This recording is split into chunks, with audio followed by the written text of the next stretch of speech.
ಈದ್ ಮಿಲಾದ್ ಅಂಗವಾಗಿ ಟಿಪ್ಪು ನಗರದಲ್ಲಿ 40 ಅಡಿ ಟಿಪ್ಪು ಕಟೌಟ್ ಹಾಕಿದ್ದಾರೆ. ಅದ್ರ ಜೊತೆಗೆ ಒಂದು ಹಾಡು ಹಾಕಿದ್ದಾರೆ.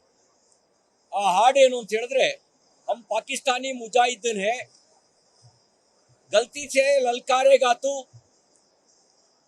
ಹಮ್ ಗಾಡ್ ದೇಂಗೆ ಕಾಟ್ ದೇಂಗೆ. ನಾನು ಪ್ರಶ್ನೆ ಕೇಳಕ್ ಬಯಸ್ತೇನೆ, ಭಾರತದಲ್ಲಿರುವ ಮುಸಲ್ಮಾನರು ನೀವು ಭಾರತೀಯರ, ಪಾಕಿಸ್ತಾನದ ಏಜೆಂಟ್ರುಗಳ?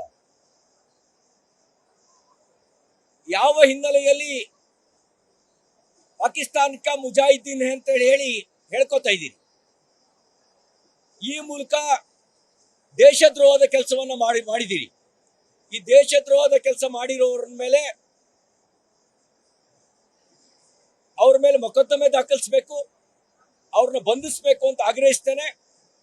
ಬಹುಶಃ ಇದನ್ನು ಮನಗಂಡೇನೆ ಡಾಕ್ಟರ್ BR ಅಂಬೇಡ್ಕರ್ ಅವರು ಭಾರತ ವಿಭಜನೆ ಸಮಯದಲ್ಲಿ ಇಸ್ಲಾಂ ಮಾನಸಿಕತೆ ಕುರಿತಾಗಿ ಅವರೊಂದು ಪುಸ್ತಕ ಬರೆದರು.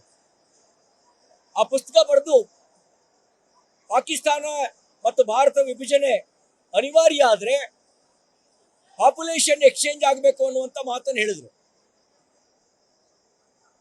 ಭಾರತದಲ್ಲಿದ್ದು ಭಾರತದ ಅನ್ನ ತಿಂದು ಭಾರತ ವಿರೋಧಿ ಮಾನಸಿಕತೆಯನ್ನ ಬೆಳೆಸ್ಕೊಂಡಿರ್ತಕ್ಕಂಥ ಜನರಿಗೆ ಇಲ್ಲಿರುವ ಯೋಗ್ಯತೆ ಇಲ್ಲ. ಅವ್ರನ್ನ ಪಾಕಿಸ್ತಾನಕ್ಕೆ ಕಳಿಸಿ, ಪಾಕಿಸ್ತಾನದ ಮೇಲೆ ಪ್ರೇಮ ಇದ್ರೆ ಪಾಕಿಸ್ತಾನಕ್ಕೆ ಹೋಗಿ ನಿಮ್ಮ ಪಾಕಿಸ್ತಾನದ ಪ್ರೀತಿಯನ್ನು ತೋರಿಸಿ, ಇಲ್ಲಿದ್ದು ದೇಶದ್ರೋಹಿ ಕೆಲಸ ಮಾಡೋರನ್ನ ಸಹಿಸ್ಕೊಳ್ಬಾರ್ದು. ಕಾಂಗ್ರೆಸ್ ಬಂದ ಮೇಲೆ ಇಂಥವ್ರ ಬಾಲ ಎಲ್ಲ ಉದ್ದ ಆಗಿಬಿಟ್ಟಿದೆ. ಕಾಂಗ್ರೆಸ್ ಅಧಿಕಾರಕ್ಕೆ ಬಂದ ಮೇಲೆ ರಾಜ್ಯದಲ್ಲಿ ಇಂಥವ್ರ ಬಾಲ ಉದ್ದಾಗಿದೆ. ಈ ಬಾಲ ಕಟ್ ಮಾಡಿ ಇವ್ರ ಬಾಲವನ್ನ ಕಟ್ ಮಾಡಿ ಇವ್ರನ್ನ ಜೈಲಿಗೆ ಕಳಿಸಿ ಅಂತ ಆಗ್ರಹಿಸ್ತೇನೆ. ನ್ಯೂಸ್ ಫಸ್ಟ್, ನಿರ್ಭೀತಿಯಿಂದ ನಿಮ್ಮ ಪರವಾಗಿ.